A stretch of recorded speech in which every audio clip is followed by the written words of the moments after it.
Now for the news in detail.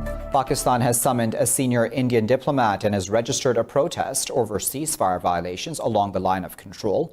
In a statement, the Foreign Office said such senseless actions by Indian troops violate the 2003 ceasefire agreement and international law. The office said due to indiscriminate firing by the Indian forces in Rakshikri sector, 2 women were wounded. It said egregious violations of international law reflect consistent Indian attempts to escalate the situation along the LOC.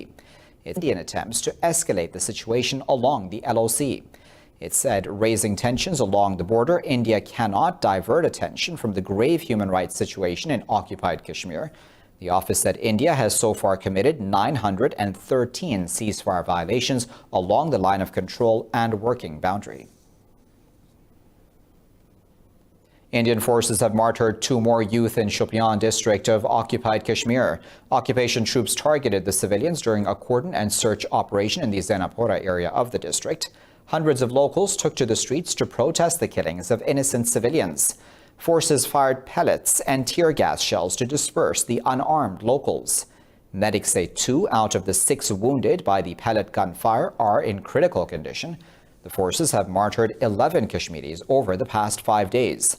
The occupied valley is reeling under New Delhi's crushing curfew and communications blackout in place for the past 268 days.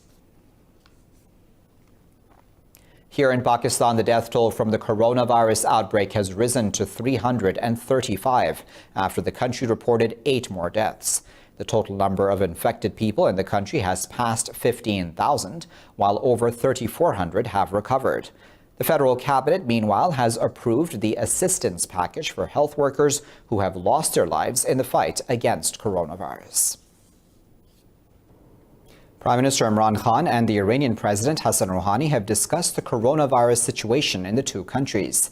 Speaking over the phone, the 2 leaders also exchanged views on the locust spread in the bordering areas of Pakistan and Iran. Separately, Prime Minister Imran Khan also held a telephone conversation with philanthropist Bill Gates on the COVID-19 situation. The Prime Minister informed Gates about Pakistan's efforts to combat the coronavirus crisis. He also called for a global initiative on debt relief for developing countries to counter the economic impact of the pandemic. Gates appreciated Pakistan's response to the COVID-19 pandemic and said the virus is a global threat. Spain has recorded 325 new COVID-19 related deaths in the last 24 hours, increasing the toll to over 24,000. In Iran, 80 more people have died, with the tally now nearly at 6,000. Earlier, the United States reported over 2,200 deaths in a day, pushing the country's overall total to more than 58,000. The disease has now killed over 217,000 worldwide, infecting over 3.1 million people. More on that now in this report. As COVID-19 pandemic continues to rattle global economies, many countries are lifting restrictions. In the U.S., House of Representatives will not be reconvening next week as Washington, D.C. remains under a stay-at-home order until May 15th. Elsewhere, the French Parliament approved plans to ease lockdown from 11th May, while Spain has also announced a 4-phase scheme to return to normality by the end of June. But Russia has extended its lockdown measures until 11th May, warning the virus has not reached its peak in the country. The situation is still very difficult. The specialists and scientists we keep in touch with to check our actions and plans say that we are yet to pass the peak of the pandemic. In Africa, the number of infection cases has more than doubled in 2 weeks, despite the lack of testing. Senegal's response has been the best in the region with the fastest recovery rate. We just distributed the first kits of food aimed at the most vulnerable population, 1 million households all around the country, which will impact 8 to 10 million Senegalese. Meanwhile, the International Rescue Committee report says globally 1 billion people can get infected with the virus. In Afghanistan, 3 people have been killed and 15 others wounded in a suicide bombing near the capital, Kabul. The Interior Ministry spokesman, Tariq Aryan, said the bomber blew himself up near the gate of the Afghan Commandos Special Unit. The spokesperson said the attack took place in the Rishkhor area in PD7 of the Char Asyab district. The Afghan Commandos Special Unit said the forces have transferred the victims to hospital. No group has yet claimed responsibility for this attack. The NATO commander in Afghanistan, General Scott Miller, says the Taliban should expect a response if they continue attacks. In a meeting with the Afghan Defense Minister Asadullah Khalid, Miller said the fighters should reduce violence as agreed under the Doha Pact. The commander said the reduction will give political leadership on all sides an opportunity to determine a peaceful way forward. Meanwhile, Khalid said Kabul is committed to any voice on peace and has respected the reduction in violence week. But he said the Taliban intensified violence following that week. Iran's President Hassan Rouhani has warned the United States that it must stop plotting against Tehran. In a televised address, Rouhani said the Iranian armed forces would continue to guard the Persian Gulf. He said Washington must understand Iran's role in the Gulf. Tensions in the region escalated earlier this month when the U.S. accused Iranian boats of harassing its Navy ships in international waters. President Donald Trump then tweeted that he had ordered the U.S. Navy to destroy Iranian gunboats if they harassed them at sea. Responding, Iranian Revolutionary Guards warned the U.S. against any aggression in the Gulf. A special UN rapporteur has called for a probe into alleged war crimes in Myanmar's Rakhine and Chin states. In a statement, Yang Li said the Myanmar military is targeting civilians despite the COVID-19 pandemic. More on that now in this report.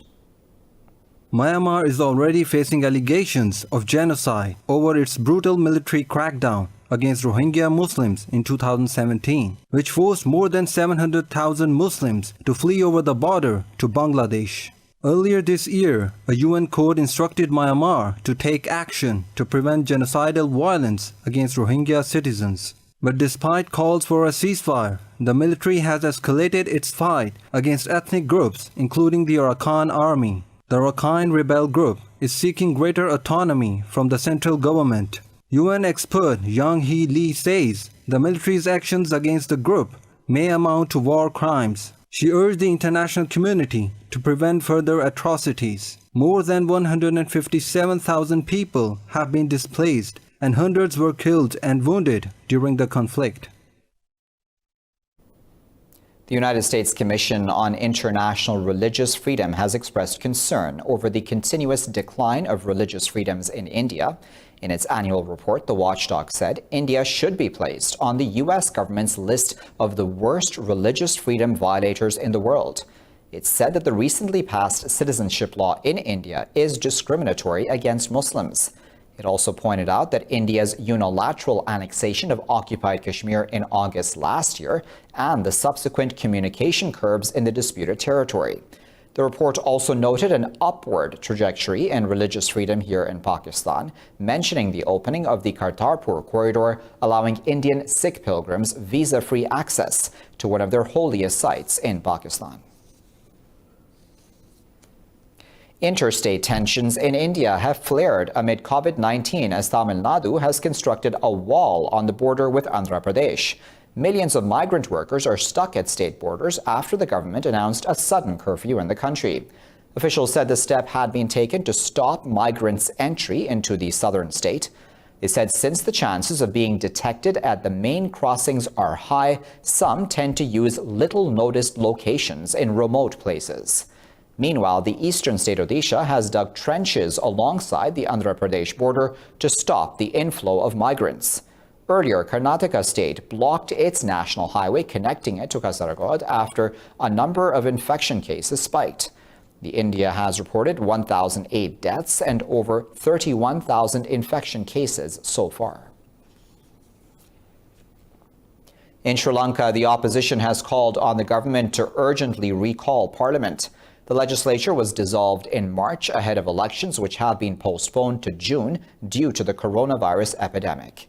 In a letter to President Gotabaya Rajapaksa, opposition lawmaker Mangala Samarawira said parliament session must be recalled to avoid a financial crisis. He said state spending will become illegal if the legislature remains in recess. Samarawira accused the president of using the lockdown to bypass constitutional requirements. Since assuming power in November, Rajapaksa's minority government is yet to table the 2020 budget, eyeing parliamentary polls to get a majority. The U.S. has expressed concern over the declaration of self-rule by the Southern Transitional Council in Aden City in Yemen. In a statement, the Secretary of State Mike Pompeo said STC's decision will only exacerbate the conflict and divert efforts from countering COVID-19. Pompeo called on all stakeholders to re-engage in the political process under the Riyadh Agreement. Meanwhile, Saudi Arabia's cabinet has urged the STC to abide by an agreement to end a standoff with Yemen's government. In a statement, the cabinet said any step that is contrary to the Riyadh Agreement should be cancelled. France says the conflict in Libya will not end with unilateral decisions. In a statement, Foreign Ministry spokesman Olivier Gauvin said the conflict can only be solved through bilateral dialogue. The spokesman said that there is no alternative to the political solution that was agreed on within the framework of the Berlin Conference. He said France supports Libya's sovereignty, unity, and stability. The statement comes 2 days after Libya's warlord, Khalifa Haftar, unilaterally declared himself the ruler of the country. Since the ouster of Muammar Gaddafi in 2011, there has been a major power struggle in Libya between Haftar and the UN-backed government in Tripoli. In Libya, the UN-recognized Government of National Accord says Khalifa Haftar's forces carried out a rocket attack on a field hospital in Tripoli. Officials said the attack inflicted enormous damage on the hospital and ambulances. They said Haftar's militias have continuously targeted hospitals and health staff. On Monday, Haftar unilaterally declared himself the ruler of Libya. In an address, the Eastern Army commander nullified the UN unity deal of 2015 as a thing of the past. The GNA has opposed Haftar's declaration and described it as a coup d'etat. In Syria, 40 civilians, including 11 children, have been killed after a bomb planted in an oil tanker exploded in the northern town of Afrin. In a statement, the Turkish Defense Ministry alleged that the attack was conducted by the Syrian Kurdish YPG militia. It said the blast occurred in a crowded area in Afrin center. The ministry also posted a video about black smoke billowing in the air. Ambulances and fire brigades rushed to the scene as the blast set several cars and shops on fire.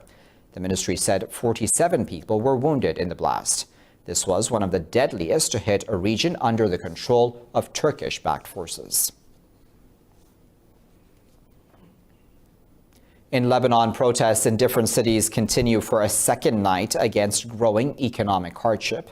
Demonstrators smashed and set ablaze banks and clashed with the army. Security forces fired tear gas and rubber bullets to disperse violent protesters in Tripoli. Demonstrators called on the government to save the country from economic meltdown. Protesters in the southern city of Sidon hurled petrol bombs at a central bank building and set its exterior on fire. Yesterday, a protester succumbed to his injuries after sustaining bullet wounds from the army in Tripoli. This is the beginning of the road. What you're seeing today is the beginning of the journey. It still did not start. This is the beginning of the journey. Let them bear with the pain and the anger of the streets.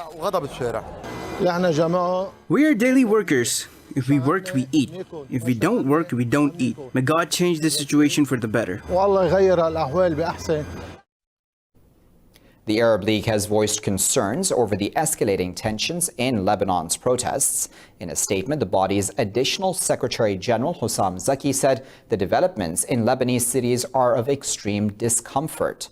Zaki said the delicate situation of Lebanon's demonstrations can lead to dire consequences. The statement called on the Lebanese army and security forces to show responsibility while handling the crisis. It asked Beirut to accelerate steps for economic reforms and to meet the legitimate demands of protesters. Zaki said the Arab League stands with the Lebanese people at this difficult stage. Earlier, one protester succumbed to his wounds during clashes with the army in Tripoli. I'll be back after this break with plenty more news. Stay tuned.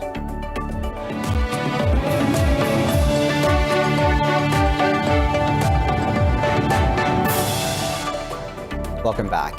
Guillaume Soro, the former rebel leader running for president in the Ivory Coast, has been convicted on embezzlement charges in absentia. The presidential candidate has been sentenced to 20 years in prison. The verdict was announced after a trial that lasted only a few hours and was boycotted by Soro's lawyers. Soro is likely to be excluded from October's election when President Alassane Ouattara is due to step down. Prosecutors issued an arrest warrant for Soro in December, just before he planned to return home from Europe to launch his campaign. Soro was issued an arrest warrant for allegedly plotting a coup against his former ally Ouattara's government and stealing public funds.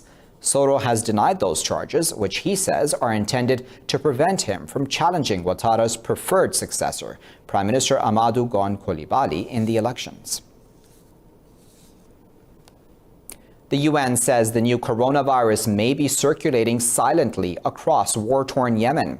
The office of the UN aid chief in the country warned that there is a very real probability that the virus has been circulating undetected and unmitigated.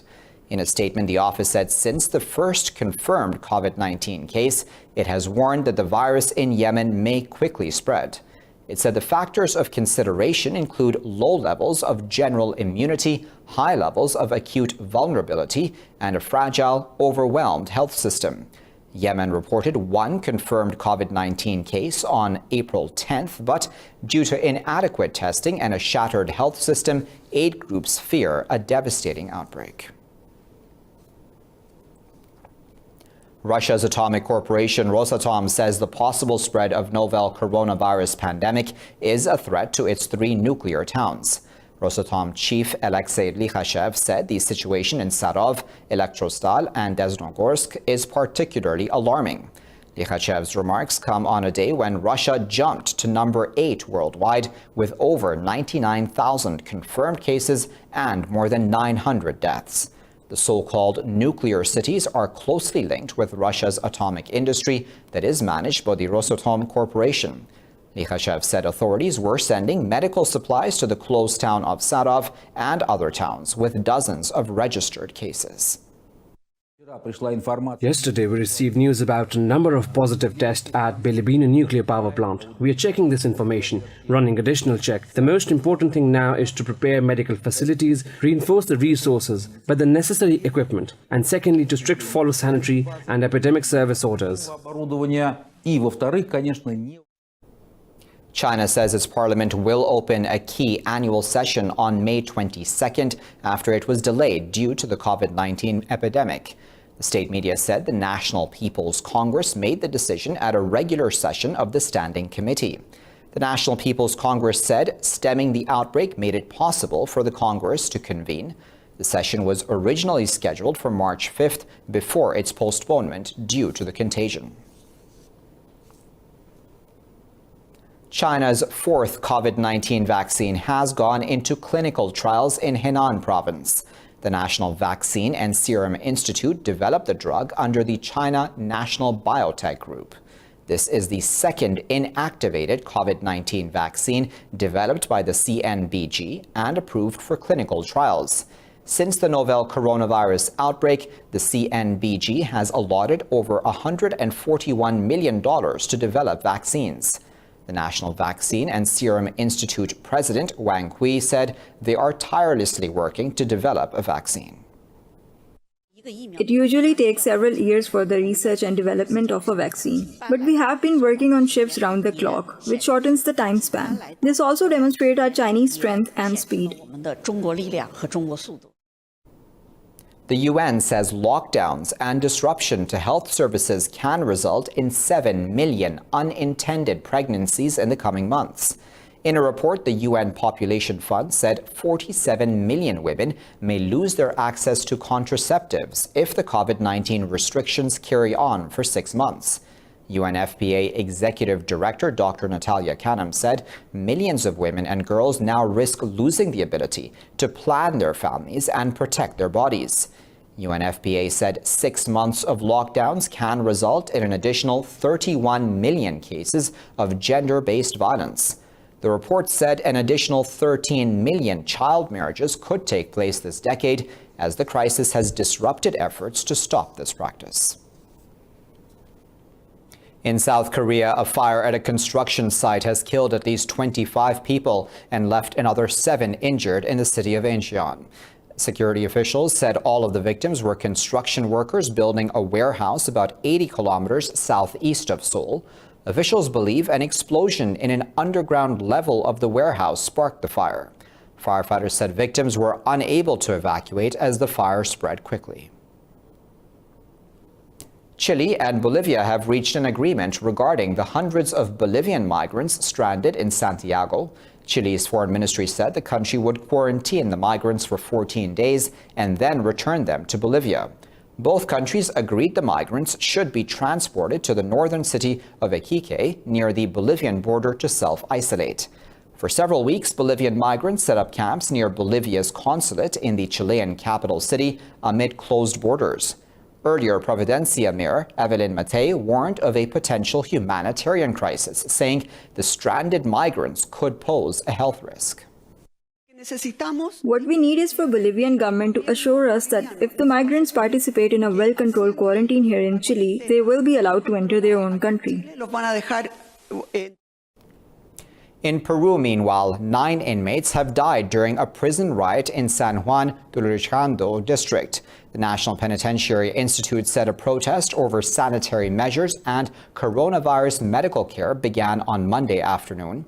The authorities said prisoners climbed onto the roofs and threw stones and other blunt objects at security officials. The prison body said about 200 security officials restored order, adding some inmates attempted to escape but were apprehended. Authorities have not revealed the cause of the deaths. The inmates have been alarmed by an inmate with coronavirus, which has generated a bit of anxiety. But the director has already spoken to the representatives and everything has already been calmed down and is under control in this situation of disorderly conduct. The UN Secretary General Antonio Guterres has warned that it is dangerous to take unilateral paths in tackling the climate crisis. In a video message to the Petersburg Climate Dialogue, he said isolation is a trap and no country can succeed alone. In his remarks in the opening day of the dialogue, Guterres said, like COVID-19, greenhouse gases respect no boundaries.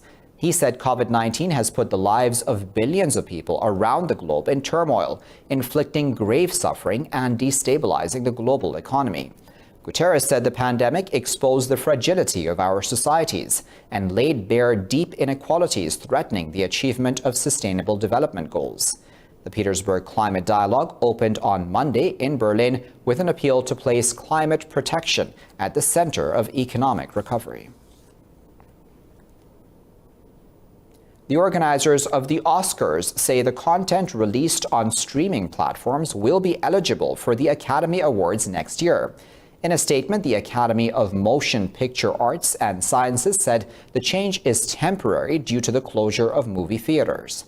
Previously, a movie had to be screened in a theater in Los Angeles for at least 7 days in order to be eligible for Oscar consideration.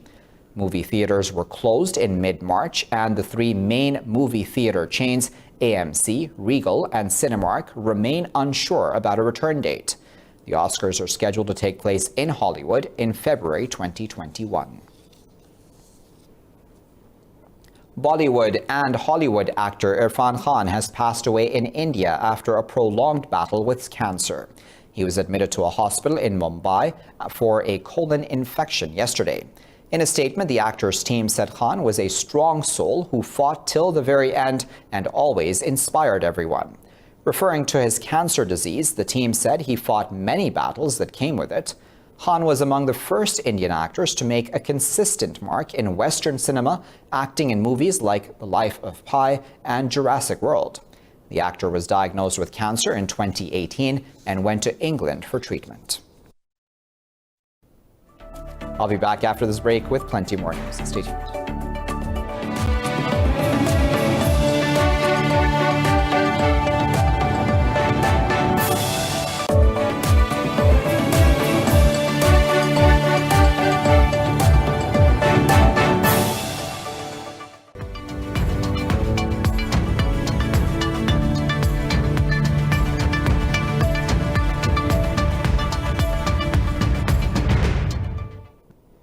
British Airways has planned to cut up to 12,000 jobs from its 42,000-strong workforce due to a decline in business amid the coronavirus crisis.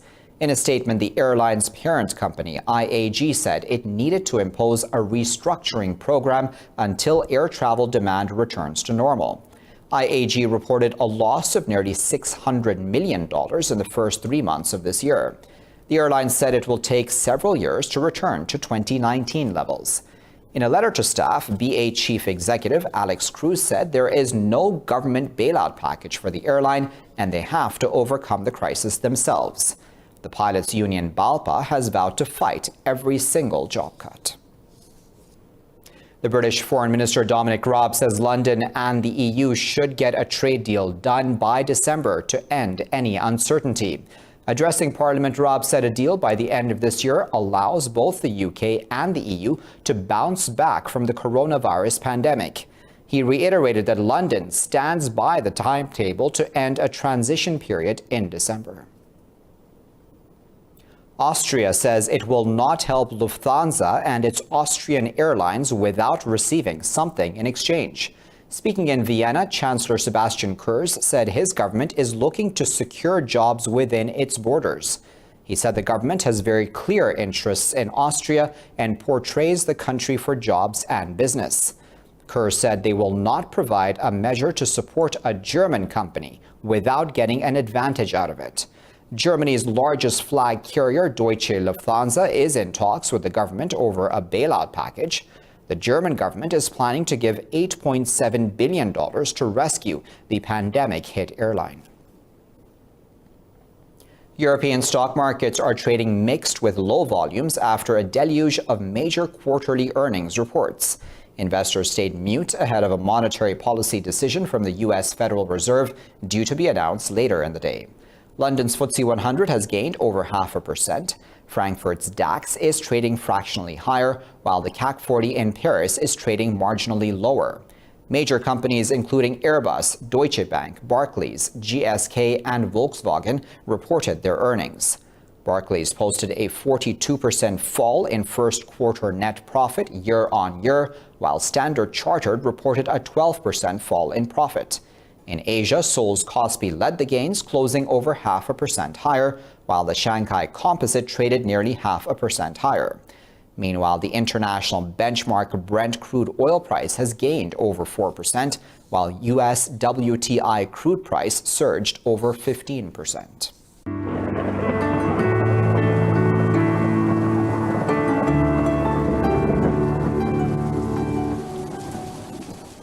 Time now to find out what the weather is like around the world.